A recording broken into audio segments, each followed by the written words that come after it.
মুসলমানের প্রতি অপর মুসলমানের ৬টি হক বা অধিকার আছে। এই ব্যাপারে মুসলিম শরীফের মধ্যে হাদিসটি এসেছে। আল্লাহর নবী মুহাম্মদুর রাসূলুল্লাহ সাল্লাল্লাহু আলাইহি ওয়াসাল্লাম বলেন, হাক্কুল মুসলিমি আলা মুসলিমি সিত্তুন, এক মুসলমানের প্রতি অপর মুসলমানের ৬টি হক বা অধিকার আছে। কিলা মা হুন্না ইয়া রাসূলুল্লাহ, সাহাবায়ে কেরাম জিজ্ঞাসা করলেন, ইয়া রাসূলুল্লাহ, ইয়া হাবিবাল্লাহ, আল্লাহর নবী গো, এক মুসলমানের প্রতি অপর মুসলমানের কি কি হক আছে? আল্লাহর নবী তখন বলে দিলেন, ইদা লাকিতাহু ফাসাল্লিম আলাইহি, যখন কেউ কারোর সাথে সাক্ষাৎ করবে, একজন আরেকজনকে সালাম বিনিময় করবে, এটা হচ্ছে এক মুসলমানের প্রতি অপর মুসলমান ভাইয়ের হক বা অধিকার। সুবহানাল্লাহ। যখন সময় কেউ কারোর সাথে সাক্ষাৎ করবে, একজন আরেকজনকে সালাম করবে, এটা হচ্ছে এক মুসলমানের প্রতি অপর মুসলমান ভাইয়ের হক বা অধিকার। সুবহানাল্লাহ।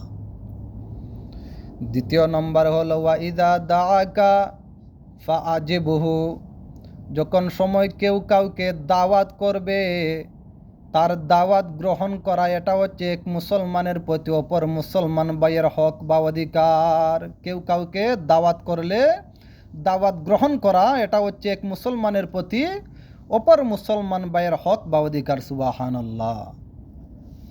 তৃতীয় নম্বর হলো ওয়া ইজাস্তানসাহাকা ফানসাহ লাহু, যখন সময় কেউ কারো কাছে কোনো একটা পরামর্শ চাইবে, তাকে ভালো সুন্দর একটা পরামর্শ দেবে, এটা হচ্ছে এক মুসলমানের প্রতি অপর মুসলমান ভাইয়ের হক বা অধিকার। কেউ যদি কারো কাছে কোনো একটা পরামর্শ চায়, তাকে সুন্দর ভালো একটা পরামর্শ দাও, এটা হচ্ছে এক মুসলমানের প্রতি অপর মুসলমান ভাইয়ের হক বা অধিকার। সুবহানাল্লাহ।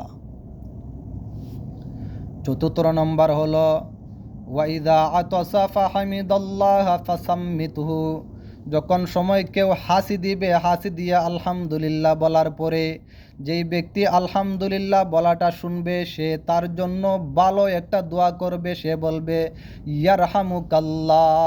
যদি কেউ হাসি দেয়, হাসি দিয়া বলবে আলহামদুলিল্লাহ, আলহামদুলিল্লাহ বলার পরে যেই ব্যক্তি এই প্রশংসাটা শুনলো, সে তার জন্য ভালো একটা দোয়া করবে, ফাসাম্মিতহু, ভালো একটা দোয়া করবে, সে বলবে ইয়ারহামুকাল্লাহ। সুবহানাল্লাহ।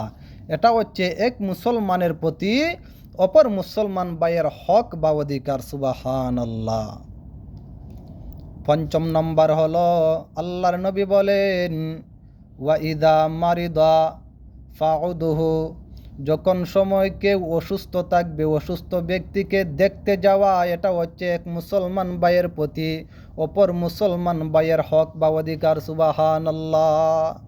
যখন সময় কেউ অসুস্থ হবে, অসুস্থ ব্যক্তিকে দেখতে যাওয়া, এটা হচ্ছে এক মুসলমানের প্রতি অপর মুসলমান ভাইয়ের হক বা অধিকার। সুবহানাল্লাহ। ষষ্ঠ নম্বর হলো আল্লাহর নবী মুহাম্মদ সাল্লাল্লাহু আলাইহি ওয়াসাল্লাম বলেন ওয়াইদা মাতা ফাত্তাবিউহু, যখন সময় কেউ মৃত্যুবরণ করবে, তার জানাজার পিছনে পিছনে যাওয়া, এটা হচ্ছে এক মুসলমানের প্রতি অপর মুসলমান ভাইয়ের হক বা অধিকার। সুবহানাল্লাহ। কেউ যদি মৃত্যুবরণ করে, তার জানাজার পিছনে পিছনে যাওয়া, এটা হচ্ছে এক মুসলমান ভাইয়ের প্রতি অপর মুসলমান ভাইয়ের হক বা অধিকার। সুবহানাল্লাহ। 6টা হকের 1 নম্বর হকটা কি? আল্লাহর নবী বলেছেন যে একজন আরেকজনকে সালাম দিবে। দ্বিতীয় নম্বর, কেউ যদি কাউকে দাওয়াত করে, দাওয়াত গ্রহণ করবে। তৃতীয় নম্বর, কেউ যদি কারো কাছে কোনো পরামর্শ চায়, তাকে ভালো সুন্দর একটা পরামর্শ দিবে। চতুর্থ নম্বর হলো যখন সময় কেউ হাসি দিবে, হাসি দিয়ে আলহামদুলিল্লাহ বলার পরে যেই ব্যক্তি আলহামদুলিল্লাহ বলাটা শুনবে, সেই ব্যক্তি তার জন্য ভালো একটা দোয়া করবে, সে বলবে ইয়ারহামুকাল্লাহ।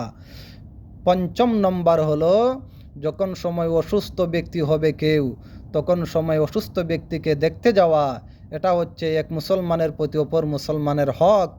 ষষ্ঠ নম্বর হলো কেউ যখন মৃত্যুবরণ করবে তার জানাজার পিছনে পিছনে যাইবে, এটা হলো এক মুসলমানের প্রতি অপর মুসলমান ভাইয়ের হক বা অধিকার। সুবহানাল্লাহ। আল্লাহ রাব্বুল আলামিন যেন আমাদের প্রত্যেককেই এই হাদিসের উপরে আমল করার তৌফিক দান করেন। সবাই বলেন আমিন।